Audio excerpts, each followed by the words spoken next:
David Cameron has dismissed a warning from ex-US Defense Secretary Robert Gates that armed forces cuts would diminish the UK's military standing. The Prime Minister said Britain has the world's fourth largest defence budget and was a first-class player in terms of defence.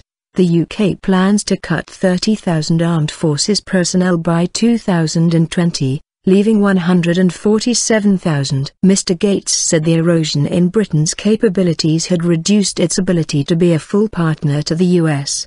He told BBC Radio 4's Today programme the fairly substantial reductions in UK defence spending meant it won't have full-spectrum capabilities, meaning the ability to fight on air, land and sea, that it had previously. Mr. Cameron, however, said Mr. Gates was wrong, adding that Britain was investing in its future capabilities. We've got a massive investment programme of £160 billion in our defence industries, in our equipment, he said. We are a first-class player in terms of defence, and as long as I am Prime Minister that is the way it will stay. The Ministry of Defence said the UK, like the US, had to take tough decisions on defence spending but had the best trained and best equipped armed forces outside the US. Mr. Gates, who served under Presidents Obama and Bush, singled out cuts to the Royal Navy as particularly damaging, and he noted that, for the first time since World War I, Britain did not have an operational aircraft carrier. Mr. Gates warned against nuclear disarmament by the UK, but acknowledged that there was scope for changes to the way the deterrent was deployed. Under the government's proposals,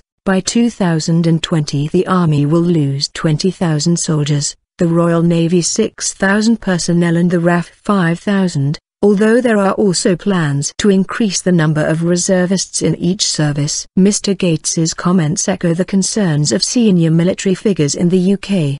The Chief of the Defence Staff, General Sir Nicholas Houghton, warned last month Britain could be left with the spectre of a hollowed-out force. Admiral Lord West, the former First Sea Lord, told the BBC the government had underestimated how important the government's relationship with the US was and had not factored that in when deciding on the cuts. He also said the gap with no aircraft carrier, between scrapping the Ark Royal and the introduction of a new aircraft carrier in 2020, represented a huge risk. The former head of the British Army, General Sir Richard Dannatt, told BBC Two's Daily Politics programme, has the UK thought sufficiently at what its strategic interests are in the future? What is the quality of the relationship we want to have with the United States in the future and, dare I say it, with Europe? These are big issues, and these are issues that have got to be confronted in the next defence review after the next election. What is Britain's ambition in the world? Former Defence Secretary Liam Fox defended Britain's defence policy,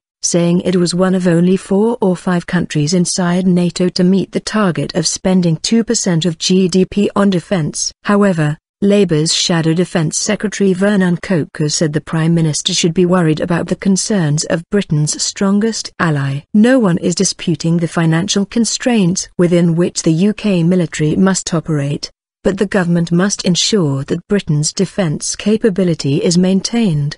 The chairman of the Defence Select Committee, James Arbuthnot, said Britain needed to look again at how much we can spend on defence, and cited Gen Houghton's previous comments about how the UK could be left with a hollowed-out force as something that should worry the Prime Minister. Meanwhile, Stop the War Coalition convener Lindsay German said many people in the country don't particularly like the special relationship with the US and would not be concerned by Mr. Gates's comments. She said in times of austerity defence spending was the wrong priority.